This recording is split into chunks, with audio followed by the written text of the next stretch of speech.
Mayong adlaw katawhan sa Dios sa Archdiocese sa Zamis sa ngalan sa atong talahuron nga Arsobispo, Archbishop Martin Sarmiento Humua Didi, kini na usab si Father Jesse Langga maghatod kaninyo sa pamalandong karong adlaw. Adlaw karon nga Huwebes sa ika-upat nga semana sa ordinaryong panahon sa kalendaryo sa atong simbahan, Pebrero 4, 2021. Ang ebanghelyo nga atong pamalandungan mga igsuon atong kutluon gikan sa ebanghelyo sumala ni San Marcos. Gitigom ni Jesus ang napulog duha ka tinun-an o gipadala sa tinagurha. Unya, iyang gihatagan sila sa gahom sa paghingilin sa mga yawa o giingnan sila.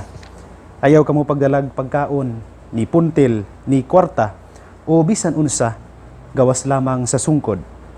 Pag sandalias kamo, apan ayaw pagdalag laing biste, gawas sa inyong gisulob.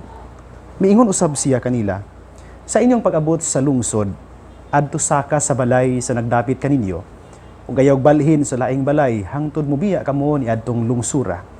Kun mahiadto kamo sa usa ka dapit diin ang mga tawo dili mo dawat kaninyo o dili mamati kaninyo, bihai ka ng dapita ug taktaka ang mga abog sa inyong tiil. Pasidaan kini alang kanila. Busa ng lakaw sila ug nagwali nga ang mga tawo kinahanglan maghinulusol sa ilang mga sala. Ilang gihinginlan ang daghang mga yawa o gihaplasan nilag lana o giayo ang daghang mga masakiton. Ang ebanghelyo sa Ginoo. Daygon ikaw o Kristo. May suon kadumdum ko sa istorya mahitungod sa usa ka tiguwang nga lalaki nga nakabig sa pagtuong Kristiyano sa usa ka misyonero dito sa Papua New Guinea. Matud pa kining maong tawo human siyang pagkakabig no ngadto sa atong pagtuo. Kada adlaw na anda niya nga muadto sa ospital ni atong dapita nga gipanag-iya sa mga misyonaryo ug kada adlaw po niyang buhaton ang pagbasa sa ebanghelyo ngadto sa mga pasyente nga padulong nang pauli sa ilaha no gikan na sa ilahang treatment ya pauli na. Usa ka adlaw niya na kining maong tawo nga kanunay mobasa sa ebanghelyo naglisod og basa no for the first time no sa ebanghelyo naglisod siya basa. Hinungdan nga gitan-aw siya sa doktor tungod kay unusual man no nga maglisod siya og basa tungod kay maayo man siya mobasa sa mga adlaw nga milabay og dinhi na sayran nila apil sa doktor og sa tawo mismo nga duna di ay say sakit sa mata og padulong na siya nga mabuta. Pagka sunod adlaw gyud pagkaugma wala na mobalik ang tawo ngadto sa hospital og dunay nag-ingon no nga matud pa kining tawhana miadto sa og nibakwit no nga nag-inusara dito sa kabungturan. Tungod sa concern giapa siya sa doktor nga mao'y nag-check up niya aron ayuhon tan-awon siya ngadto kung naunsa na siya. Tuod man pila istorya giniyahan sa usa ka bata nakaplagan sa doktor kining maong tawo nga didto na sa bukid. Unya gipangutana siya nganong milakaw siya nga wa gyud magpahibalo sa mga tawo. Ang tawo mitubag no ang lalaki giingon, "Dok, mianhi ko aron akong memorizon ang Biblia uban sa kahilom samtang makabasa pa ko o magamit pa nako ang akong mga mata. Mubalik ra unya ako sa ospital, Dok. Bahala god og dili na ko makakita at least na memorize na nako ang Biblia aron matiwas nako ang kanunay nga pagsangyaw sa ebanghelyo ngadto sa mga tao." Mga igsuon, punto pangutana nga gusto na kong dalhon nato sa pamalandong karong adlaw. Giunsa nato paglatas ang mga babag nga moabot sa kinabuhi nato samtang naning kamuta pagsangyaw sa mga pulong sa Ginoo. Sa ebanghelyo karong adlaw mga igsuon, si Jesus mipadala sa napulog duha ka mga apostoles sa tinagurha. Nganong tinagurha gyud? Ang rason mga igsuon, credibility, no? Aron dunay mu-witness, aron dunay makasaksi. Alang sa mga Hudiyo mga igsuon, gikinahanglan og duha ka saksi aron mahimong tinuod no, mapatinuod or aron mo patinuod sa usa ka butang nga nahimo o kamatuuran nga nabuhat. Mo nga importante kayo nga dunay kahulugan day no nganong tinagurha gyud no, tungod na sa credibility aron dunay makasaksi, mas dunay makapaprueba, dunay makapaprove no sa ilang gisangyaw diya sa ilahang mga buhat. Gisangunan pod niya sila sa pagbuhat sa mga butang nga iya nang gihimo, kining pagpahingilin sa mga yawa ug daotang espiritu, sa pag-alim ug sa pagsangyaw sa pulong sa Dios. Ug uban ni ining mga sangon mga igsuon, giubanan usab kini sa Ginoo og mga pahimangno ngadto sa mga apostoles nga dili sila magdalag bisan unsa gawas sa sungkod, walay pagkaon, walay puntil, walay kwarta. Magsandalyas apan usa lang ang dalhon nga biste, dili na magdala og lain gawas sa ilang gisulob. Nganong dili man magdala og bisan unsa mga igsuon? Dinhi nato makita ang tinuod nga espiritu ug kahulugan sa misyon. Ang misyon nagpasabot man ni og pagsaksi pinaagi sa pagbiya sa tanan aron mupuyo sa mga gisangon sa Ginoo ni Kristo nga si Kristo mismo nagpakita sa iyang pagpuyo sa kinabuhi. Ug pasabot nga ang ato among pagkamisyonaryo nagkahulugan ni og pagbiya sa tanan unang wala gyud dalhon no ngadto sa pagsangyaw gawas sa Ginoo. Ug labaw sa tanan sila nga gisangunan sa Ginoo kinahanglan nga mahinumdom gyud no sa kahulugan sa ilang gisunod no sa pagsalig lamang sa Dios ug dili sa kaugalingon, sa pagsangyaw mahitungod sa Ginoo ug dili mahitungod sa kaugalingon, ug labaw sa tanan nga sa atong pagpaningkamot nga makasangyaw sa pulong sa Dios ang bunga niini wala magdepende sa atong kaugalingon kundi sa grasya sa Espiritu Santo. Mao ni ang pahinumdom karon sa ebanghelyo mga igsuon. Pero kung maghisgot ganita og misyon, wala lamang ni magpunting no sa mga grupo sa ug organisasyon nga relihiyoso, labi na sa mga misyonero nga gipadala sa mga laing mga nagkadaiyang religious organizations aron mosangyaw sa layong dapit. Dili unta ta malimot nga kitang tanan, ikaw ug ako, pari, laiko, gitawag nga mahimong magsasangyaw sa ebanghelyo. Ang ikaduhang Konsilyo Vatikano nagpahinumdom kanato sa iyang pag-ingon, itang tanan nga mga binunyagan tungod sa grasya sa pagtuo nga atong nadawat diya sa bunyag nahimong mga misyonero sa Ginoo. Buot pasabot nga kitang tanan di ay mga igsuon ang gipahinumduman karon sa Ginoo sa atong mga buhaton samtang gipadala ta sa misyon. Kitang tanan di ay no dunay tahas nga musangyaw sa ebanghelyo. Mangutana tingali mo nako, asa man namo isangyaw pader no? Kinahanglan pa pud nga magpari gud mi, kinahanglan magmadre gud mi.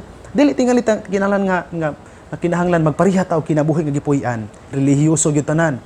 Kanang magmunghi gyud tanan, magpari gyud tanan, magdoktor gyud tanan, no? Magmadre gyud tanan. Nindot no, nindot ang kinabuhi nga relihiyoso. Pero wala magpasabot nga maura ni ang kinabuhi sa misyon. Tungod kay ang misyon kinabuhi di ay sa tanan. Tingali diha sa atong tagsa-tagsa ka panimalay mo unay ato ang misyonan no nga ang atong mga anak or inyong mga anak, imong asawa or imong bana makasabot, makabati no, makasinati sa paghigugma sa Dios pinagi sa imong pagpangga ngadto nila. Tingali diha sa imuhang trabahuan o diha sa imong buhatan no kung asa ka dapit nag-work, tingali diha pod no isangunan ka sa Ginoo nga mosangyaw sa ebanghelyo pinaagi sa imuhang maayong panag-ingnan, honest work and pagtuman gud sa tahas nga gisangon kanimo obediently. O di ba tingali diha sa atong katilingban o sa ato ang kasilinganan makasangyaw ta sa iyang gugma ug pasaylo, sa iyang kamatinabangon ug kamaayo.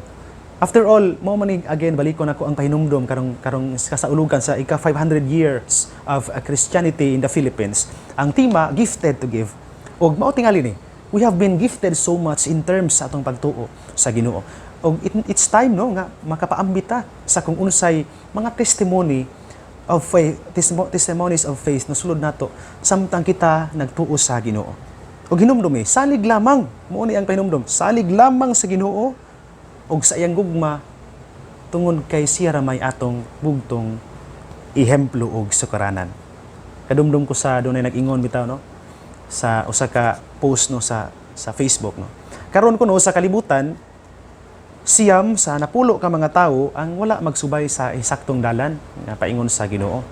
Og ni anang siyam, unom ni ana mga igsuon ang wala gayud makadungog og makasabot pag-ayo sa ebanghelyo. og sa kahulugan sa mga pulong sa Ginoo. Og ni anang unom nga wala makasabot, tulo ni ana mga igsuon ang wala gayod bisan usa sa iyang duol nga makasulti o makapadayag or makapasabot niya sa kahulugan sa mga pulong sa Ginoo ngadto niya. Basin igsuon og mao niya ang atong tahas adlaw-adlaw sa atong mga kinabuhi. Mahimong ta nga dugukan og mensahero sa Ginoo. Kay mao man ang atong tawag og misyon nga mahimong magsasangyaw sa ebanghelyo. Again, 500 years ago we have been gifted with faith. And I hope up to now masangyaw nato ang atong pagtuo pinaagi sa pagpakita sa mga maayong gawi, sa maayong mga pulong, maayong pinag-ingnan nga gikan sa Ginoo. After all, kita man ang magsasangyaw sa iyang ebanghelyo. Mga igsoon, sa dili pa nako tapuson ang pamalandong, tuguti ko pag-greet no sa tanan nga naminaw karon diha sa ato ang mga radyo no, o diha po nagtan-aw sa ato mga telebisyon, mayong adlaw mayumuntag kanyong tanan no. Labi na sa mga nag-follow o subscribe sa ato ang Facebook page o sa ato ang YouTube channel. Daghan kayong salamat ninyo no. Ang ato kang Brother Wendell Talibong no, ang in charge no sa Office of Exorcism sa Archdiocese no. Ang ato kang Ma'am Helen Acompañado diha sa Misamis Cathedral School of the Immaculate Conception Incorporated. Bayong adlaw may muntag kanyong tanan diha mga ma'am o mga sir no. Ngadto sa Katilingban diha sa Clarino, labi na nila ni Ma'am Marife ag Julien Ladion, mayong muntag mayong adlaw kanyong tanan diha. Ngadto pod no sa mga naminaw diha sa Banyadero, labi na nila ni diha dapit sa kuan diha sa Mintiring no, labi na nila ni Ma'am Ima Filipino sa Kapitan diha pod no.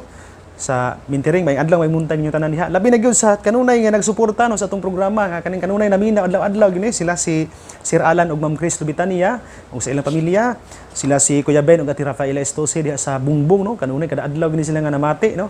Ilang radyo wala palong-palong gyud no tungod kay kanunay naminaw sa pamalandong namunduhan ni Archbishop no ug naminaw gyud mismo sa DXDD radio station.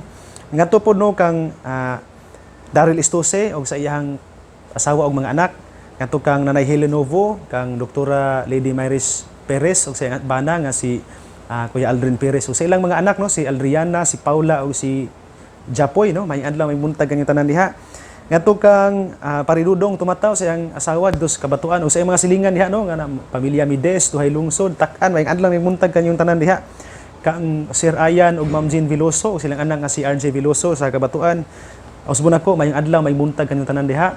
Ayaw intaw mughunong og suporta sa atong sa ato ang programa ang Pamalandong Matag Adlaw ug labi na gyud sa ato ang istasyon mismo ang DXDD danag sa Dakbayan Radio Channel o Television Channel.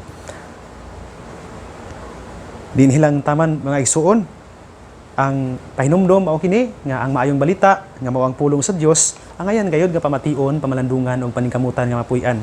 Igsuon, bulahan ang tawo nga naningkamot magpuyo sa pulong ni Jesus. Sama siya sa usa ka kahoy nga gitanom daplin sa sapa kansang mga dahon dili gayud malaya og timpo sa tingbunga. Mamunga siyag maayong mga bunga. Igsuon, ugma na usab. Uban sa panabang sa atong mahal nga inahan Santa Maria nga gitawag sa mga misa-misnon og ang Birhen sa Kuta, ang Dios magpanalangin kanimo kanunay. Sa ngalan sa Amahan, sa Anak ug sa Espiritu Santo. Amen.